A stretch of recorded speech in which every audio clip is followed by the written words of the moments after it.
Como ninguém, trazendo aí o nosso futuro próximo prefeito da cidade de Goiânia, Vanderlan Cardoso.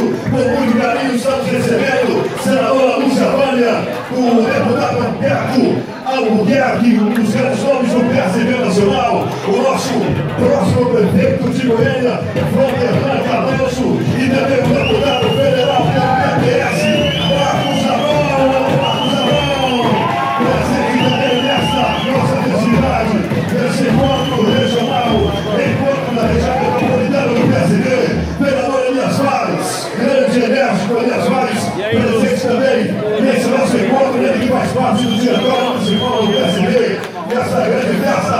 Uma salva de palmas ao nosso PSB de Goiás, a grande promessa da política goiana, Partido Socialista Brasileiro em Goiás.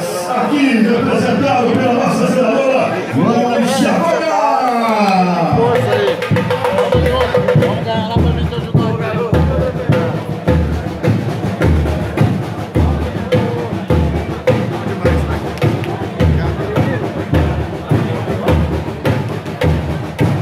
Senadora Lúcia Vânia, que deu grande história.